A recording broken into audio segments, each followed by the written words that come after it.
ceiling, that way the sprinkler can work. Okay? Some examples of storage. Obviously, we have a problem here with the water heater. This would have been fine if they didn't put this box on top. But we are humans, we like stuff wherever we can to get it out of the way. Just an awareness. Don't ever store it in your edge bag. Someone running down this hallway, all it takes is one person knocking one box over and everybody behind them is doing. Site access, that means us getting to the site and us getting into the site. Being clear and accessible at all times. The crowd built up outside. That's a little bit more difficult for the crowd manager to handle because it's not inside the building. But if the crowd is outside, odds are you're going to have a crowd inside.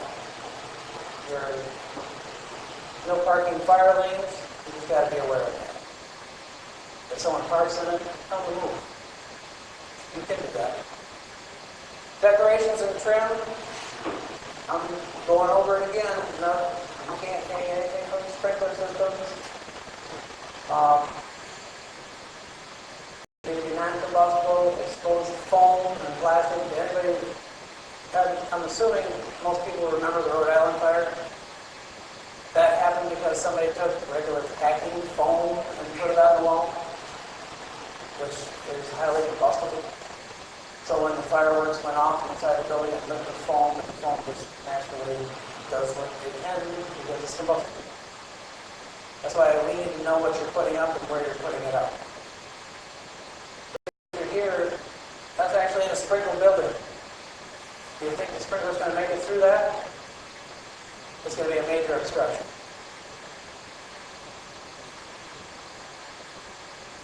Okay, live vegetation. If it's live, it's got to be maintained as live. Why? Because when it dries out, it becomes combustible, causes a fire. It's artificial, it needs to be flame resistant.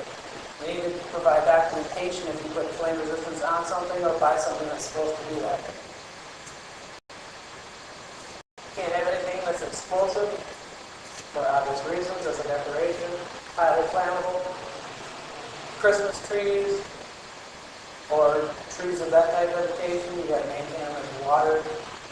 And here's a tip for you. Bring a Christmas tree in, grab a hold of the branch and just slide your hand down the branch. If you get a handful of pine needles, it's got to go. And for those of you that don't know, it don't take long for a dried out Christmas tree to devastate things. Download that later.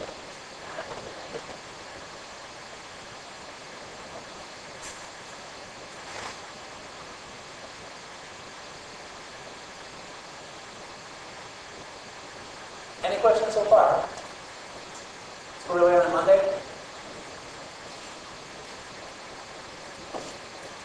I tried to be more animated today.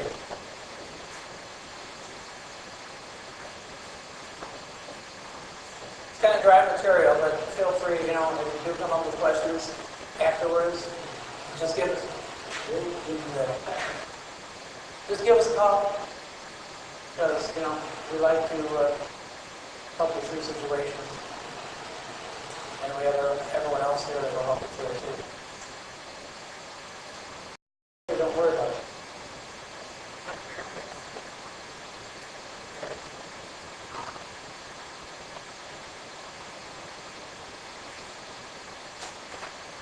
Done with that? Everybody like this one? Anybody realize that this could happen?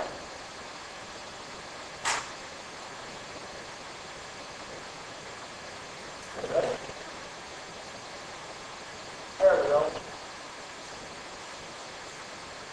I like to say nothing was staged, but this was actually set up to look just like a regular living room with standard living room furnishings and a standard Christmas tree.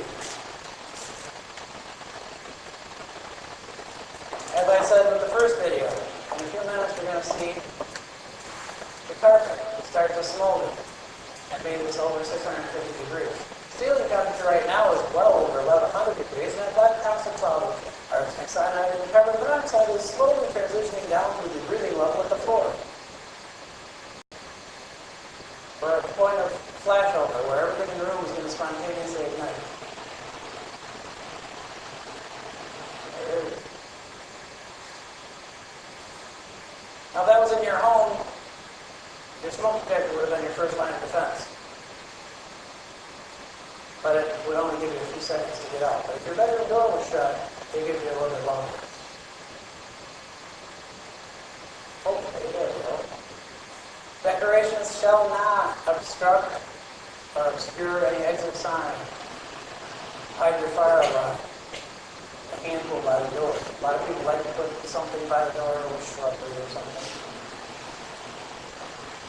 Okay? When you're putting up your decorations, be cognizant of where they're going. You know, if you have a venue and you have a vendor in there that wants to hang a sign, that's an actual exit door. It's a closer right there. There's an exit sign behind it. Doesn't go well with that. Fireworks and open flames. I don't know what you're going to have in your venue, but if you have an artist who's welding, cutting, brazing, fire breathing, there's permits for that. Give us a call, we'll help you through it. Candles have to be in stable bases in a jar that's going to contain the wax. You can have them with permits. This is that flames that I was talking about, or welding and cutting. This is from last year's archives, so we actually did have some in it last year. There was some down at the bottom. Special uses, if at your venue they want to set up a tent, air-supported structure, something like that, we'll need to know about that because there are permits that we can work with you on getting that done. This is just a short list of what special use events are.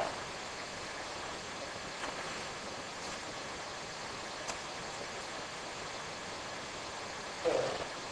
Now, y'all had a good archives last year. I'm hoping that we do at least as good, hopefully better this year, with the amount of people coming in and the high level of safety. I don't recall, did we get any incidents last year? Yeah, there were a few incidents beforehand with some art displays and that kind of thing, but that's what we're trying to work through. We don't want any issues that's going to, well, let's just say, make the news. We want the only good news in here. So, with that said, you have to remember, and this applies to your home as much as it does to your work. Fire safety is in your hands. So, if you need information on how to make things safer, please give us a call. But otherwise, I hope that now you have a better understanding of what we're going to look for and what's going to keep you guys safe. Be it at work, at home, or when you're out at the bar restaurant. Any questions? All right, I will turn it over to, yes ma'am.